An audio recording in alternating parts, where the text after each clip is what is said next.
पासवान जी हैं जो माननीय मंत्री शिक्षा विभाग और उस विभाग के एक अधिकारी दोनों इस तरह से घिरे हुए हैं।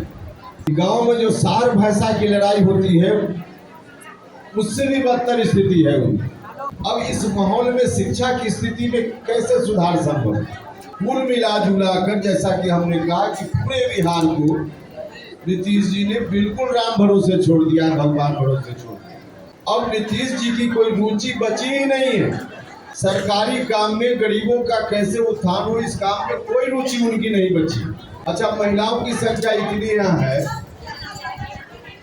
महिलाओं पर विशेष ध्यान देने के लिए, उनकी समस्याओं पर ध्यान देने के लिए पिछले 3 साल पहले महिला आयोग का कार्यकाल पूरा हो गया, आज तक महिला आयोग फिर से नहीं बना। जहां देखिए, जिस विभाग में देखिए, उसकी स्थिति यही है।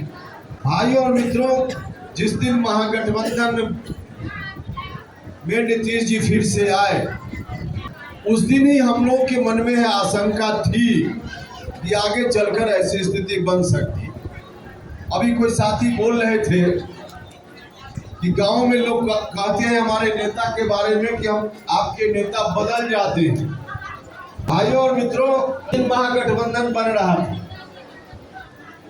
उस दिन हम सब लोगों ने आशंका व्यक्त की थी कि राष्ट्रीय जनता दल यदि साथ आया तो बिहार की स्थिति बिगड़ सकती है। इसलिए हम लोगों ने कहा कि यह सुनिश्चित कीजिए माननीय मुख्यमंत्री जी कि राष्ट्रीय जनता दल आता है तो भी जनता दल यूनाइटेड आगे आगे चलेगा, पीछे पीछे राष्ट्रीय जनता दल चलेगा। हम लोगों को आश्वस्त किया गया कि हाँ ठीक है, 2015 में जिस तरह से गठबंधन हुआ था, जनता दल यूनाइटेड के नेतृत्व में राष्ट्रीय जनता दल पीछे पीछे चल रहा था। हम लोगों को कहा गया कि ठीक उसी तरह से इस बार भी होगा। और तब हम लोगों ने कहा कि ठीक, यदि ऐसा है कि जनता दल यूनाइटेड के हाथ में स्टीयरिंग होगा और पीछे पीछे राष्ट्रीय जनता दल चलेगा, तब तो हम लोग मंजूर करते हैं। और हम लोगों ने कहा कि तब कीजिए। लेकिन कुछ ही दिनों के बाद क्या हो गया?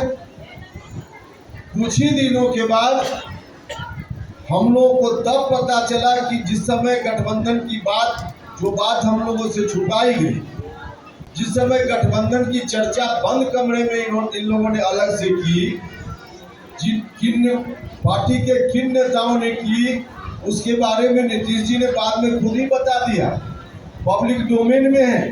नीतीश जी ने खुद कहा कि पार्टी के 2 नेता जिनका नाम लिया उन्होंने कहा कि पार्टी के राष्ट्रीय अध्यक्ष ललन सिंह जी और माननीय मंत्री विजेंद्र यादव जी, इन लोगों ने मिलकर करवा दिया। पब्लिक डोमेन में है, मीडिया में यह बात आई। इन लोगों ने मिलकर जो डील की, जो बात हम लोगों से छुपाई गई, उस डील के अनुसार वह नहीं था जिस बात पर हम लोगों ने आश्वासन चाहा था। हम लोगों से कहा गया कि ठीक है, आगे आगे जेडीयू, पीछे से राष्ट्रीय जनता दल। लेकिन डील की बात जब सामने आने लगी, तब पता चला कि हम लोगों को धोखा में रखा गया और हम सब लोगों को, जेडीयू के अधिकांश लोगों को, पूरी पार्टी को धोखा में रख करके, अंधकार में रख करके इन लोगों ने अंदर तय कर लिया कि राष्ट्रीय जनता दल के हाथ में स्टीयरिंग होगा और जेडीयू पीछे पीछे चलेगा। राजनीति जिस स्थिति में आकर फंस गई, अगर आप सब लोग सचेत नहीं हुए तो बिहार में फिर से वही 2005 के पहले जिस रूप में बिहार चल रहा था, कुशासन का खौफनाक मंजर कोई आप सब लोगों से छुपा हुआ नहीं है। किस रूप में बिहार चल रहा था, फिर से उसी स्थिति में बिहार लौट सकता, क्योंकि उस समय बिहार नहीं लौटा। बीच के दिनों में बिहार बचा रहा। जनता दल यूनाइटेड बड़ी ताकत के रूप में उस समय पार्टी हुआ करती थी। जनता दल यूनाइटेड उस रूप में हुआ करती थी, आपको बचाने का काम करती थी। जो गरीब गुरबा लोग हैं, अति पिछड़ा समाज के लोग हैं, बाकी किसी भी जात धर्म के जो शोषित पीड़ित गरीब लोग हैं, उनके ऊपर राष्ट्रीय जनता दल वाले लोगों का जब डंडा चलता था, उस डंडा को बचाने के लिए जेडीयू, जनता दल यूनाइटेड एक छतरी के रूप में काम करता था।